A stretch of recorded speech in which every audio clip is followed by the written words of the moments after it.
Normas y estándares de cableado estructurado. Cuando nosotros hablamos de cableado estructurado, nos referimos al cableado de un edificio o una serie de edificios que permiten interconectar equipos activos de diferentes tecnologías o iguales que permiten la integración de los servicios que dependen del tendido de los cables, como los datos, la telefonía, el control, entre otros.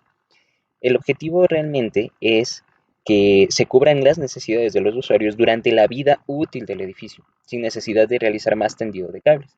Es decir, que lo que hemos hecho abastezca para una cantidad de años mientras el edificio esté activo. En el cableado estructurado, nosotros, como bien lo indica, tenemos una estructura, que es la interrelación de los elementos funcionales. En él tenemos el cableado de campus, que se identifica con las siglas CD, el cableado vertical con las siglas BD, el cableado horizontal con las siglas FD y el cableado horizontal con las siglas TO. Ahí tenemos un ejemplo en donde se nos muestra cómo está distribuido este cableado. Hablando de las normas y los organismos que las manejan, tenemos varios.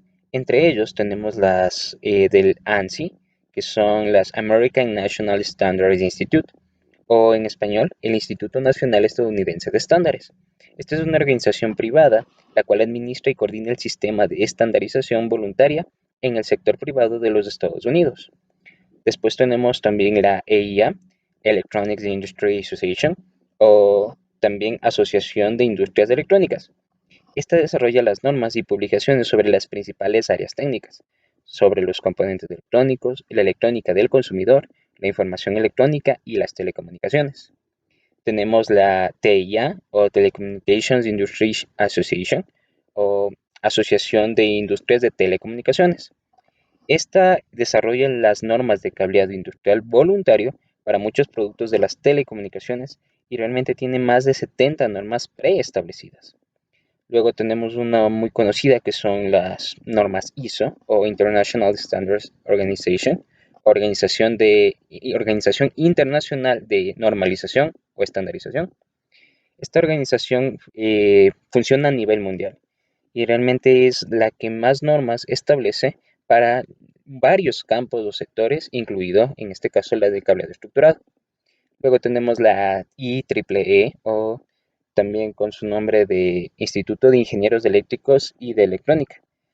Esta es la que realmente es responsable de las redes del área local, las redes LAN, y pone las normas como la 802.3 para el Ethernet, 802.5 Token Ring, la ATM y las normas de Gigabit Ethernet. Cuando nosotros hablamos de las normas, por ejemplo de las ANSI, nosotros tenemos una combinación que es la ANSI TIA EIA, que es la 568B. Esta es del cableado de telecomunicaciones en edificios y sobre todo se va al área comercial. En esta se divide la TIA 568B1, que son los requerimientos generales, la B2, que son los componentes del cableado mediante el par trenzado o balanceado, y la B3, que son los componentes del cableado de fibra óptica. Luego tenemos la ANSI TIA EIA 569A, que son las normas de recorrido y espacios de telecomunicaciones en los edificios comerciales. Esto se refiere al enrutamiento. En las normas también podemos observar la ANSI TIA EIA 570A, que son las normas de infraestructura residencial de telecomunicaciones, la ANSI TIA EIA 606A, que es la norma de administración de infraestructura de telecomunicaciones en edificios comerciales, la ANSI TIA EIA 607, que son los requerimientos para las instalaciones de edificios de puesta a tierra de las telecomunicaciones en edificios comerciales. Esta es una norma muy importante, ya que la puesta a tierra forma parte integral y obligatoria de cada una de estas estructuras. Tenemos la ANSI TIA EIA, la 758, que es la norma del cliente, el propietario del cableado de planta externa de telecomunicaciones. En los componentes del cableado estructurado, nosotros ubicamos 5 áreas que se podría decir, que es el área de trabajo, la toma de equipos, el cableado horizontal, el armario de telecomunicaciones, que está compuesto por el rack y los closets, y el cableado vertical. Cuando nosotros hablamos acerca de cableado horizontal, como ya dijimos, este es el que va en una parte del edificio y esta es la que comunica a los usuarios, la que se encarga del cableado que llega a los usuarios. Esta sale desde el armario de telecomunicaciones a la toma del usuario. Algo importante es que no se permiten puentes, derivaciones y empalmes a lo largo de todo el trayecto del cableado. Se debe considerar su proximidad con el cableado eléctrico que genera altos niveles de interferencia electromagnética, por supuesto cuando usamos cables de par trenzado. Y las limitaciones se encuentran en el estándar del ANSI EIA-TIA 569. Esa es la norma que rige el cableado horizontal. Hay algo importante que la longitud permitida, independientemente del tipo de medio de transmisión utilizado, es de 100 metros, que es igual a 90 metros, más 3 metros para el usuario, más 7 metros en el pouch panel. Tenemos también la norma ANSI TIA EIA 568, que es la que maneja los par trenzados de 4 pares, que son los UTP o los STP. Los UTP, que son los pares trenzados sin blindaje, que manejan en este caso una resistencia de 100 ohmios y tienen un diámetro de 22 a 24 según la norma AWG. Y en el par trenzado con blindaje maneja los 150 ohmios y igualmente mantiene el 22 o 24 según el calibre en la norma AWG. Tenemos también la fibra óptica multimodo, que es la 62.5/125 y de 50/125 micrómetros de 2 fibras, que son las que maneja esta norma, que es la ANSI TIA EIA 568.